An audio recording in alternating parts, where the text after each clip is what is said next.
दक्षिण अफ्रीका को 3 विकेट से हराकर ऑस्ट्रेलिया क्रिकेट वर्ल्ड कप के फाइनल में पहुंचने वाले दूसरी टीम बनी। 19 नवंबर को भारत से होगा मुकाबला।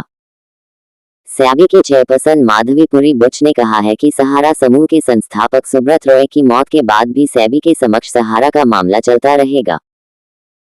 केंद्रीय मंत्री जनरल वीके सिंह ने कहा है कि उत्तरकाशी टनल में पिछले 4 दिनों से फंसे 40 मजदूरों को निकालने में 2-3 दिन लगेंगे। मध्य प्रदेश और छत्तीसगढ़ दूसरा चरण में चुनाव प्रचार बुधवार को खत्म हो गया। यहां शुक्रवार को वोट डाले जाएंगे। एमपी में 1 चरण और छत्तीसगढ़ में 2 चरणों में मतदान होना है।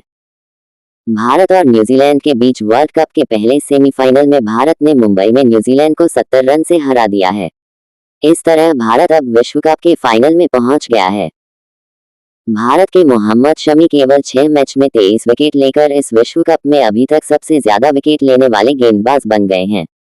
भारत के विदेश मंत्री एस जयशंकर ने कनाडा से सबूत की मांग की है। कनाडा के पीएम ट्रूडो ने भारत पर आरोप लगाया था कि निज्जर की हत्या में भारत का हाथ था। गाजा सिटी के सबसे बड़े अल शिफा अस्पताल में इस्राएली सेना एक कमरे की तलाशी ले रही है और अनुमान है कि अस्पताल की पूरी तलाशी में कुछ हफ्ते लग सकते हैं। इस्राएली सेना के प्रवक्ता ले जोनाथन कोनरिकस ने बीबीसी रेडियो 4 के एक प्रोग्राम में कहा कि अस्पताल के नीचे सुरंगों का जाल है और इसकी तलाशी में कुछ हफ्ते लग सकते हैं। ऑस्ट्रेलिया क्रिकेट वर्ल्ड कप के फाइनल में पहुंचने वाली दूसरी टीम बन गई है।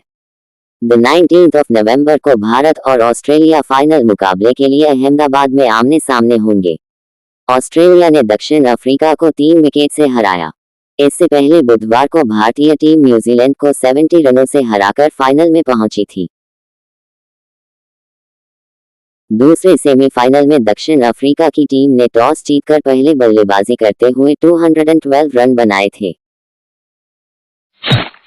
अमेरिका के पूर्व वरिष्ठ सलाहकार का कहना है कि देश में इस्राएली प्रधानमंत्री बेंजामिन नेतन्याहू की स्थिति राजनीतिक रूप से काफी जोखिम भरी बन गई है।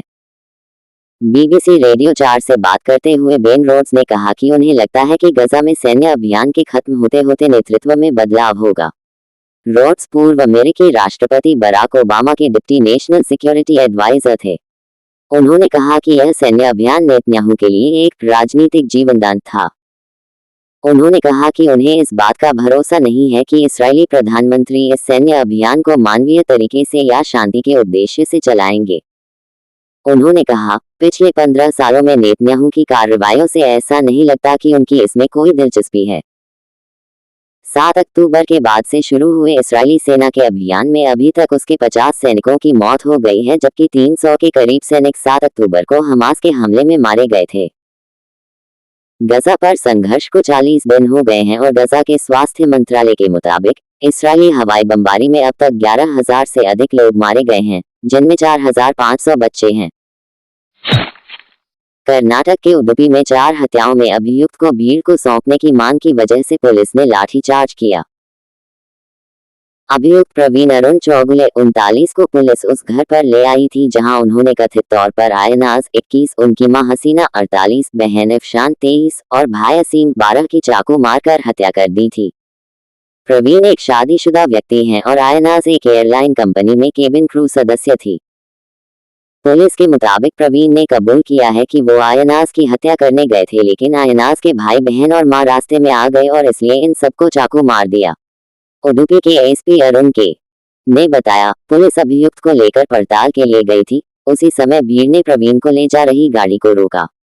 हमें भीड़ पर लाठीचार्ज करना पड़ा। पुलिस ने मुस्लिम समुदाय के नेताओं से मीटिंग की, जिसके बाद हालात नियंत्रण में आए। इन नेताओं ने पुलिस के सबूत इकट्ठा करने के दौरान शांति बनाए रखने की अपील की। गजा अल शिफा अस्पताल में गोलीबारी, कैंपस में बख्तरबंद बुलडोजर घुसे।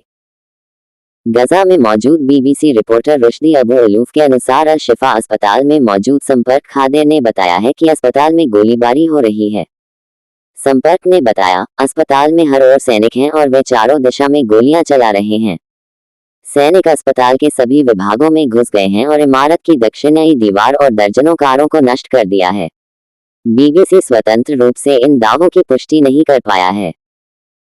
अबू अलूफ ने बताया कि अस्पताल के अंदर मौजूद पत्रकार खादेर ने बताया कि बख्तरबंद बुलडोजरों को अस्पताल परिसर के अंदर लाया गया है। भारत के राज्य मिजोरम में बड़े पैमाने पर म्यांमार के शरणार्थियों के आने और सीमा पर गंभीर हालात को लेकर भारत के विदेश मंत्रालय की प्रतिक्रिया आई है।